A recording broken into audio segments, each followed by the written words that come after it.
Hello and welcome back to Whitney Alex Works recap of The Bachelor Season 27, Episode 6, Week 6.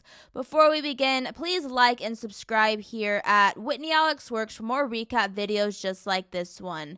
Alright, let's dive into Week 6 of Zach Shallcross's journey to find love. It's a new week in Zach's journey and he is out of quarantine and back in action. The new destination is Estonia, a country in Northern Europe known for its cold weather and beautiful medieval castles. We catch up with Zach as he is having a conversation with host Jesse Palmer, and Jesse informs Zach that Greer has tested positive for COVID-19, so she is going through the quarantine procedures, so there's that.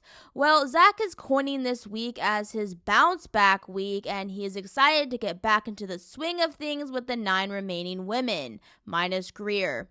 And starting off, the first one-on-one date goes back to Charity, with Zach hoping he can make up for the lost time in London. So the remaining women are waiting to see Zach for the first time in about a week, and when Zach comes in, Kat asks to speak to him privately, but Kat just wanted to sneak a couple of kisses in as she apparently really missed Zach. But the other women are pissed off at Kat for her actions, and when Charity and Zach take off for their date, Allie and Brooklyn turn on Kat for taking Zach away to romance him before Charity's one-on-one, citing that it wasn't the appropriate time to do that.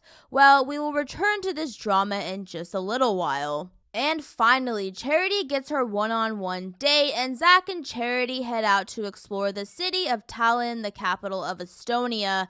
They ride a horse carriage together and enjoy all the beautiful architecture surrounding them, but when they stop and find themselves at a local wife-carrying competition, which is, quote, a contest in which male competitors race while each carrying a female partner, and apparently it's an actual sport in Estonia. Well, of course, Zach and Charity are going to have to participate, but Charity volunteers to try it out, and soon Zach is running around an obstacle course with Charity strapped to his back, which was hysterical. But after completing the course, Zach and Charity had a great time and even shared a kiss. Afterward, Charity and Zach continue to explore the city by drinking some local drinks that are pretty intense and then eating some marzipan desserts. Meanwhile, we interrupt this date to bring you a fight happening between Brooklyn and Kat, and how Brooklyn really didn't appreciate what Kat did before Charity's date, but Kat defends herself, saying that she did what she did because it had been a while since she had seen Zach. Well, with the tension brewing back at the hotel, we switch over to Zach and Charity's nighttime portion of their one-on-one date.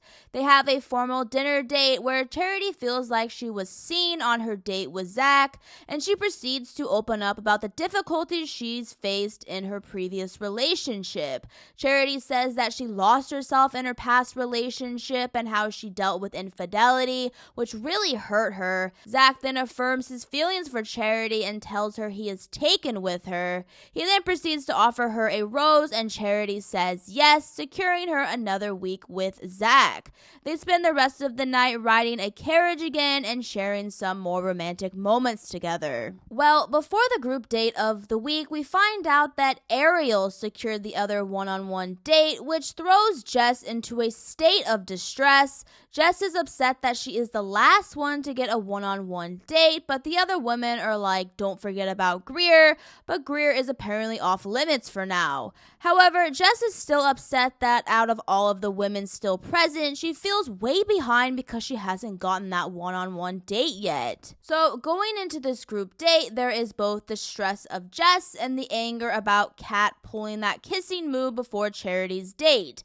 And it really seems like the tension is building as the remaining women are feeling the pressure as hometown dates are getting closer. So with all of that said, the group date has a 6-to-1 ratio where each woman has about a 16% chance of securing the group date rose. This group date brings Zach and the 6 women to visit an Estonian witch, where this woman heals people and has potions and love charms, and soon the group is circling a fire like they are starring in a folk horror movie, but everyone is enjoying the unusual experience together. And when the Estonian witch has Zach practice cleansing auras with Sage, there is a little tension with Jess, who feels even more off when the candle she is holding with Zach suddenly goes out, as if the universe is saying something about their potentially doomed relationship. Soon the group heads to a formal after party where Zach is excited to connect with a lot of the women, but Jess is still doubting her progression with Zach, as she states over and over again and over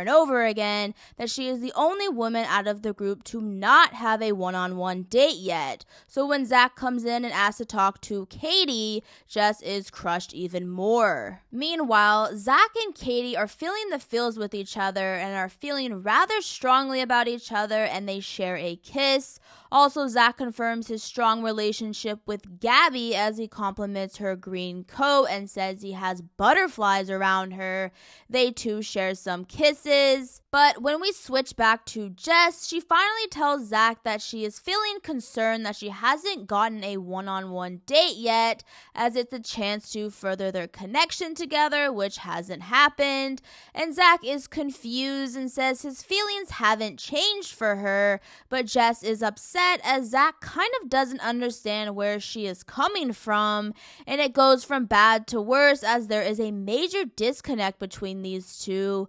But if the candle going out between them was any indication that their time was running out together, Jess suddenly says that she can't beg for Zach's affection, and she decides it's time for them to go their separate ways. So all of a sudden, Zach is walking Jess out and sending her home, and now suddenly 8 women remain. But with Jess leaving, Zach is crushed and he feels confused about what just happened. He heads back in and addresses that Jess left, and because of that situation, he is not going to give out a rose, which of course shocks the other women, but Zach has to reflect on what just happened with Jess's sudden exit. The next day, Zach is still reflecting on Jess's sudden exit, but he is excited to spend some quality time with Ariel. They meet up in the Estonian countryside, and Zach tells Ariel that they are going to have a relaxing spa day together, but they are seemingly unaware that it's actually a nudist spa. Oh boy.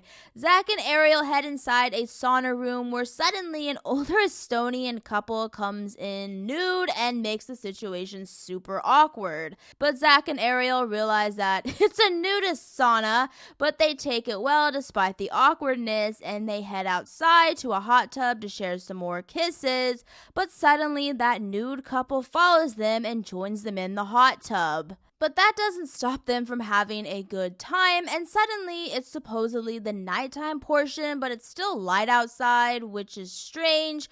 Well, the after hours of the day is spent with Zach and Ariel connecting on a deeper level, where Ariel shares that, like Charity, she too has experienced a past relationship where she lost her identity, and Zach relates to her, citing that he too experienced the same situation in his past relationships. And Zach, suddenly hit with the realization that he likes Ariel, admits he can see a future with her after spending some quality time with her. They end up sharing some more kisses, and Zach ends up offering Ariel the rose, which of course she says yes. Afterward, they spend some more time kissing and enjoying each other's company in the Estonian countryside. With all the dates completed, it's time for the upcoming cocktail party before the next rose ceremony. Zach addresses the women and reflects on his comeback week, and even says that he feels his wife is in this room, which is like, wait, what about Greer, Zach?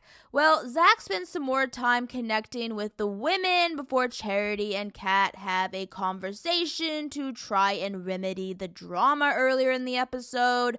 But Kat tries to justify her actions to Charity, but then Brooklyn heads over, and then Kat refuses to speak anymore, citing that Brooklyn is just looking to stir up. And when Kat talks to Zach, Zach thinks something is off between them. He can't put his finger on it, but Kat dismisses this, and before anything else can happen with the cocktail party, Jesse Palmer comes in and announces that it's time for the next rose ceremony. With rose ceremony number 6, as a reminder, Charity and Ariel are safe, and Zach calls out the following women in order, securing them a rose in another week. He calls Gabby first, then Katie, Next is Brooklyn, and the last rose goes to Kat, which means that Allie from Georgia is heading home, and now 7 women remain.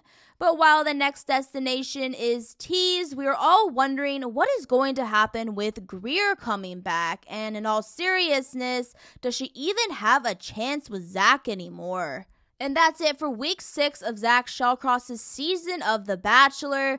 Thank you for watching Whitney Alex Works' recap of The Bachelor season 27, episode 6. If you enjoyed this video, please like and subscribe to the channel for more videos in the future. See you soon for the next episode.